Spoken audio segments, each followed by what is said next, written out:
Dios te bendiga grandemente el día de hoy. Hoy vamos a aprender sobre la libertad engañosa. Gloria al Señor que empezamos a conocer más sobre la libertad.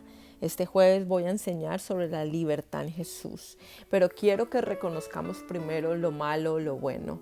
Ya tuvimos una introducción, un entendimiento, una predicación por medio de la pastora Alma y fue muy bonito saber que tenemos libertad en Dios, en Cristo. Pero hoy quiero que hablemos sobre la libertad engañosa. Quiere decir lo que no es, la libertad falsa. Lo que de pronto recibimos, entendemos y pensamos que por el sistema que vivimos en el mundo, esa libertad es la mejor, pero realmente no lo es. Es un engaño, es una mentira del enemigo.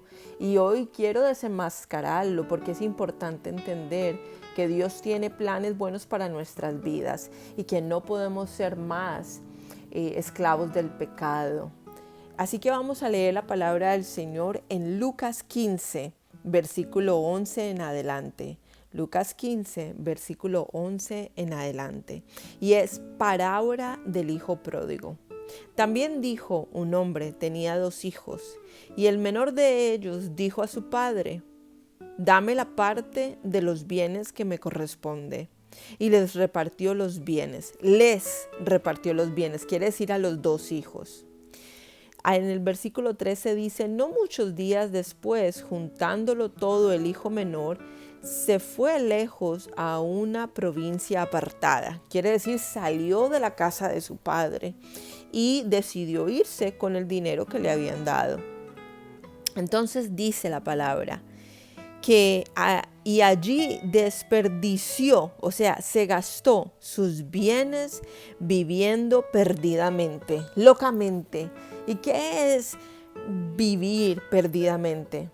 Vivir perdidamente es pensar que no hay un futuro, es pensar que no hay nada más y que no importa si me gasto lo que tengo o no, y no pensar en las consecuencias. Y dice en el versículo 14: y cuando todo lo hubo malgastado, se lo gastó todo, vino una gran hambre en aquella provincia y comenzó a faltarle. Y fue y se arrimó a uno de los ciudadanos de aquella tierra, el cual le envió a su hacienda para que apacentase cerdos. Imagínese, después de tener un estatus social tan bueno porque vivía en la casa de su padre, decidió malgastarse todo y ahora estaba alimentando los cerdos. Lo más terrible que de pronto una persona pueda pasar. Porque, ¿qué comen los cerdos? Desperdicios. Amén. Y dice: y deseaba llenar su vientre de las algarrobas que comían los cerdos, pero nadie le daba. Imagínese, hasta tenía ganas de comer lo mismo que comían los cerdos, el desperdicio, las sobras. Y dice que nadie le daba. Versículo 17 y dice: y volviendo en sí, se dio cuenta: ¿qué hago aquí? Es lo que yo estoy pensando en ese momento. Y dijo: ¿cuántos jornaleros en casa de mi padre tienen abundancia de pan y yo aquí perezco de hambre? Y en el versículo 18 dice: me levantaré e iré a mi padre y le diré: Padre, he pecado contra el cielo y contra ti. Ya no soy digno de ser llamado tu hijo. Hazme como a uno de tus jornaleros. O sea que se sometió, bajó su cabeza, se dio cuenta que lo que había hecho, haber gastado y malgastado todo el dinero de su padre, lo que le tocaba a él por herencia, pues realmente no había sido la mejor opción. Así que dice en el versículo 19, dice: ya no soy digno de ser llamado tu hijo, hazme como uno de los jornaleros. Quiere decir que él mismo se humilló frente a su padre para poder tener una nueva oportunidad. Pero vamos a seguir leyendo. Y dice, y levantándose vino a su padre, y cuando aún estaba lejos lo vio su padre, y fue movido a misericordia, y corrió, y se echó sobre su cuello, y le besó. Y el hijo le dijo, Padre, he pecado contra el cielo y contra ti, y ya no soy digno de ser llamado tu hijo. Pero el padre dijo a sus siervos, sacad el mejor vestido y vestidle, y poner un anillo en su mano y calzado en sus pies, y traer el becerro gordo y matarlo, y comamos y hagamos fiesta, porque este mi hijo muerto era y ha revivido, se había perdido y es hallado, y comenzaron a regocijarse. Y vamos a terminar de leer hasta ahí. Si usted quiere leer toda la historia, puede leerlo, es hasta el versículo 32. Pero hoy nos vamos a enfocar en la libertad engañosa. Y bueno, muchos de nosotros, pienso yo, que en la juventud, porque decía que era el hijo menor, pensaría, wow, imagínese yo qué hago con este dinero. Y pues como él no tenía responsabilidades, decidió irse a otro lugar y malgastarlo. Déjame decirte que esto es una libertad engañosa, porque aunque tengas el dinero para sostenerte, pero como dice la palabra, él estaba viviendo perdidamente. Y hoy yo quiero abrirte los ojos, quiero decirte que no todo lo que uno piensa que está verde, que se ve bien, que se ve hermoso al otro lado, es la realidad. Quiere decir que cuando nosotros tomamos decisiones tenemos que de verdad tomarlas por medio de la libertad en Cristo Jesús. Hay algo curioso que me parece que dice sobre la parábola del hijo pródigo, y es que él estaba en la casa de su padre, pero ahí se sentía como en una esclavitud, como estar en un lugar donde él no quería. Y cuando salió y cuando se gastó el dinero, él en realidad se dio cuenta que donde el Padre es que él tenía libertad. Amén, gloria al Señor. Pero ahí donde él se había ido es donde él estaba comiendo con los cerdos, donde el enemigo lo había puesto y le había quitado su estatus, su nombre, su carácter, su vida prácticamente, porque él lo único que hacía era alimentar los cerdos. ¿Qué propósito él tenía? No había ningún propósito. La libertad es engañosa cuando nosotros ponemos por primer lugar salirnos de la casa del Padre, de nuestro Dios Todopoderoso. Y yo le voy a dar varios ejemplos porque nosotros tenemos que ser realistas y darnos cuenta que vivimos en un mundo caído y que desafortunadamente el enemigo vino a matar, a robar y a destruir. Y su propósito es confundirnos, como lo trató de hacer desde el principio con Eva. La confundió, le cambió sus palabras para que ella pudiera caer en ese pecado. Y hoy quiero decirte que durante unos años atrás que yo estuve trabajando en el hospital, a nosotros nos flotaban. Quiere decir que yo trabajaba en el departamento de emergencia, pero muchas veces cuando hacía falta gente arriba o en rehabilitación o en la unidad respiratoria, nos flotaban para poder acomodar que no hubiera falta de ayuda en los pisos. Y tuve varias oportunidades donde me tenía que subir a la unidad de respiración. También estuve en el psiquiátrico, en diferentes pisos, aprendiendo y trabajando y ayudando. Y en esta oportunidad llegué y me dieron el reporte de un joven que tenía ni siquiera 25 años, una persona que tenía unos padres encantadores y que estaban alrededor de él, pero él estaba totalmente amarillo y estaba con SIDA.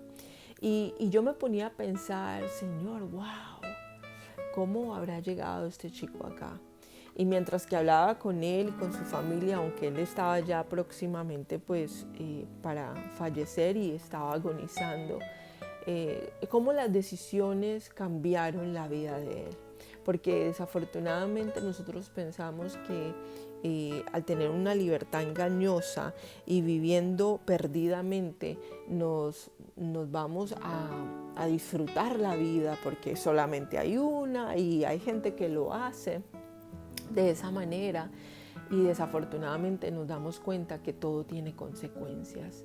A los pocos días, cuando tuve que subir otra vez a la unidad de respiración, ya él no estaba, ya él había fallecido y me dio melancolía porque era un muchacho muy guapo, muy joven y me dio tristeza de sus padres. Pero eso es la libertad engañosa. Nosotros pensamos que al salir y al vivir perdidamente, pues vamos a estar bien y en este momento es que nos damos cuenta que al final vamos a estar comiendo con los cerdos.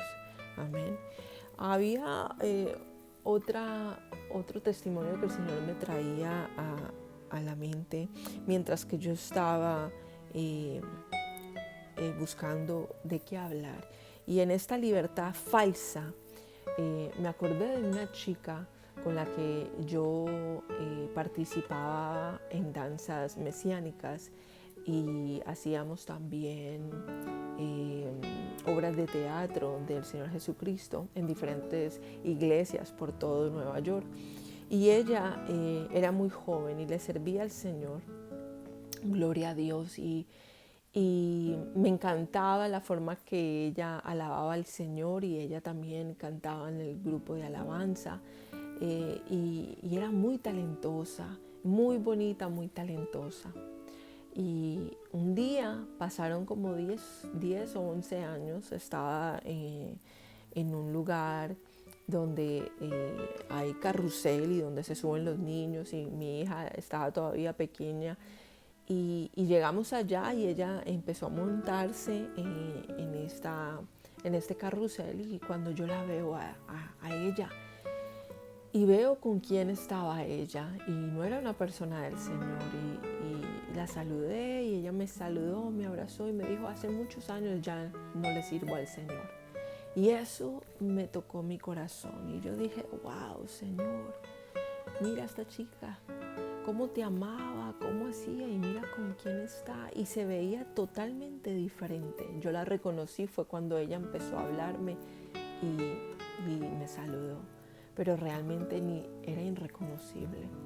Y yo en esto pongo que hay veces nosotros pensando que tenemos libertad fuera de la casa de Dios y realmente es una libertad falsa, porque esto lo que trae es maldición para nuestras vidas, es tristezas, es confusión y el enemigo lo único que quiere es alejarnos de nuestro Padre Celestial.